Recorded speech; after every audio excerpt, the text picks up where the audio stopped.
विशाल संख्या में पधारे हुए देश विदेश के भी महानुभाव,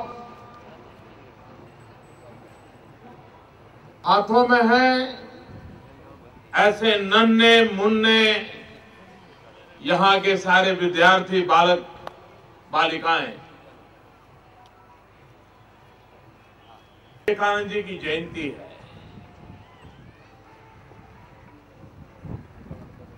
विवेकानंद जी ने आध्यात्म के मार्ग से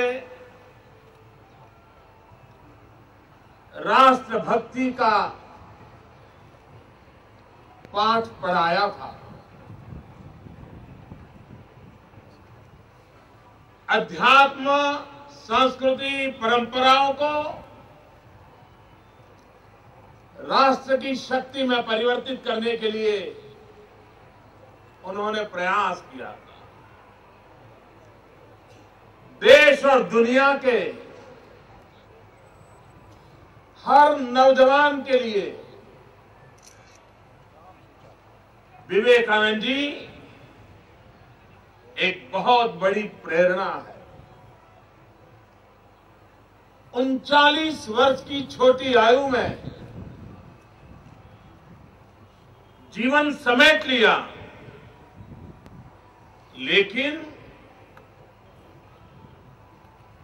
आज 150 साल हो गए उनके जन्म को। देश की युवा पीढ़ी बालक बालिकाएं हैं। ये वो बालक बालिकाएं हैं जो चालियों में, झुग्गी झोपड़ी में पलते हैं, पढ़ते हैं, बढ़ते हैं। हम सबका उन पर ध्यान जाए कि अगर इन बालकों को भी अवसर दिया तो वे भी हमारी शान शौकत बढ़ा सकते हैं। इस पतंगोत्सव के माध्यम से इन गरीब परिवार के झुग्गी झोपड़ी में पैदा हुए बालकों की शक्ति को उजागर करना, उन्हें राष्ट्र की विकास यात्रा के शरीक करना, ये हमारा प्रयास है। उत्सव दुनिया के हर युग में, विश्व के हर समाज में उत्सव अटूट रूप से जुड़ा हुआ है। कोई अपवाद नहीं है, क्योंकि उत्सव ये जीवन की ऊर्जा होता है। उत्सव से एक नई ऊर्जा प्राप्त होती है। परिवार में बालक के जन्मदिन का उत्सव मनाने से भी वो परिवार ऊर्जा का अनुभव करता है, एक नई चेतना का अनुभव करता है। और इसलिए उत्सव को भी सिर्फ व्यक्ति और परिवार तक सीमित न रखते हुए उस उत्सव को भी, उत्सव रूपी ऊर्जा को विकास की यात्रा में एक ऊर्जा के रूप में प्रस्तुत करने का प्रयास गुजरात ने पिछले कुछ वर्षों से किया है। उसे अभूतपूर्व सफलता मिली है। पतंगोत्सव वो प्रकृति का प्रेम भी दिखाता है, पर्यावरण का प्रेम भी दिखाता है और पर्यटन का भी प्रेम दिखाता है। एक पंथ तीन काज, ये पतंगोत्सव में हम नजर आते हैं। प्रकृति प्रेमियों के लिए भी उत्तरायण एक महत्वपूर्ण अवसर है। कागज के फूलों से सूर्य देवता की उपासना करने की ये परंपरा है। आकाशमान में कागज के फूल रूपी पतंगों को भेज करके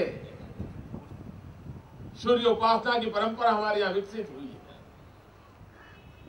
लेकिन इसके साथ साथ अर्थ कारण भी जुड़ा हुआ है। टूरिज्म, उत्सव, समाज जीवन की सारी परंपराएं गरीब से गरीब व्यक्ति को रोजी रोटी देती है।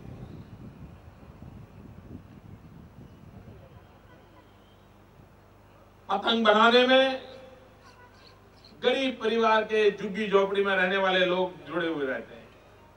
ज्यादातर घरेलू महिलाएं पतंग के काम बनाने के काम में लगी रहती है। करीब 70% महिलाएं पतंग बनाने के काम में लगती है। 2001-2 के कालखंड में गुजरात में पतंग उद्योग का व्यापार का हिसाब किताब 30-35 करोड़ के आसपास था। आज पतंग उत्सव को लगातार प्रयास करने के कारण, पतंग के साथ गुजरात की पहचान जुड़ने के कारण उसका व्यापार 500 करोड़ रुपयों को पार कर गया है। हम कल्पना कर सकते हैं कितने गरीब लोगों को रोजी रोटी मिली होगी, कितनी गरीब विधवा माताएं बहनें पतंग के उद्योग से जुड़ करके अपने परिवार का लालन पालन कर पाती होगी। पतंग जैसी चीज से भी आर्थिक विकास की ऊंचाइयों को पार किया जा सकता है। ये गुजरात ने सिद्ध करके दिखाया। पूरे विश्व में प्रवासन का क्षेत्र बहुत तेजी से आगे बढ़ रहा है। पूरे विश्व में जिस तेजी से प्रवासन का क्षेत्र आगे बढ़ रहा है, उसकी तुलना में हम अभी बहुत पीछे हैं। हिंदुस्तान में बहुत कुछ करने की जरूरत है। विश्व में $3 ट्रिलियन का प्रवासन क्षेत्र का आर्थिक कारोबार है, लेकिन उसका बहुत कम हिस्सा भारत के भाग्य में आता है। और इसलिए टूरिज्म के विकास के माध्यम से गरीब लोगों को रोजी मिले। गुजरात ने पिछले कुछ वर्षों से जो प्रयास किए हैं, उसे अद्भुत सफलता मिली है। अभी हमारे पर्यटन मंत्री सौरभ भाई बता रहे थे कि देश का पर्यटन विकास 7% है, गुजरात उससे डबल है। क्योंकि लगातार कोशिश की है, उसका परिणाम अब आज दिखने लगा है। समाज की प्रकृति के साथ प्रवासन को जोड़ना पड़ता है। और जब प्रारंभ में हम इस काम को कर रहे थे, बड़ी आलोचना होती थी। कोई ऐसा नहीं होगा जिसने हमारे इस विषय में आलोचना न की।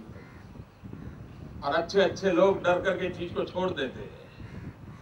लेकिन हमारा विश्वास था कि प्रवासन से गुजरात के गरीब को रोजी रोटी मिलेगी, और उस विश्वास को लेकर के हम आगे बढ़ते रहे, और आज उसके फल हमें दिखाई दे रहे हैं। गरीब से गरीब व्यक्ति रोजी रोटी कमा रहा है।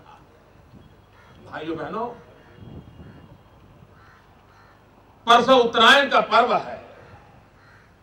हिंदुस्तान के हर कोने में अलग अलग रूप से उत्तरायण का पर्व मनाया जाता है, लेकिन मूलतः ये प्रकृति का पर्व है। ये सूर्य की गति से जुड़ा हुआ पर्व, स्निग्धता का भी पर्व है। महाराष्ट्र में तो परंपरा है कि मकर संक्रांति के पर्व पर एक दूसरे से मिलने जाना, बड़ों को पैर छूना और तिल गुड़ देना, और बोलते हैं तिल गुड़ गया गुड़ गुड़ बोला। ये परंपरा हिंदुस्तान में हर राज्य में अलग अलग प्रकार से मनाई जाती है। मैं देशवासियों को मकर संक्रांति पर्व की, उत्तरायण के पर्व की अनेक अनेक शुभकामनाएं देता हूं। आज इसके बाद यहां मंच पर उत्तरायण को लेकर के एक नाट्य नृत्य का कार्यक्रम होने वाला है। भाइयों बहनों, आपको खुशी होगी, इस कार्यक्रम में हिस्से लेने वाले लोग भी बहुत ही सामान्य परिवार से, मंच से उनका कभी जीवन में कारोबार नहीं रहा है।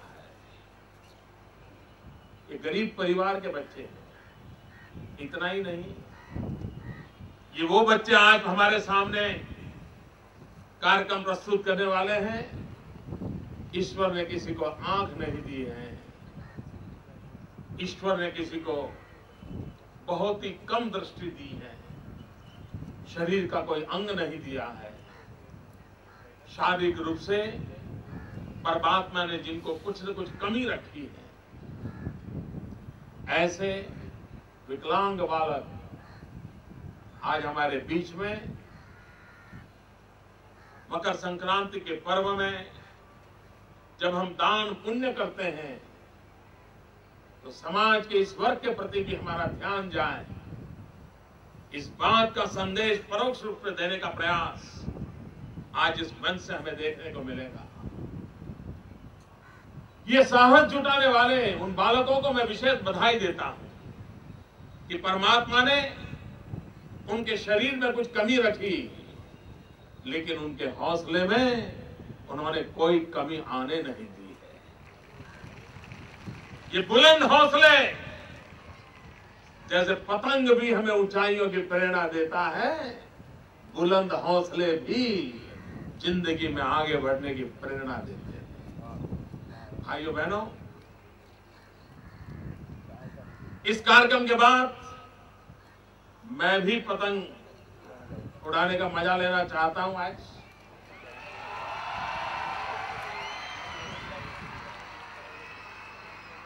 बचपन का शौक है, उसको करता रहता हूं।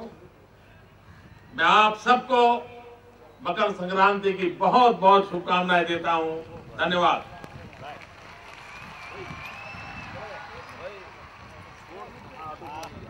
दोनों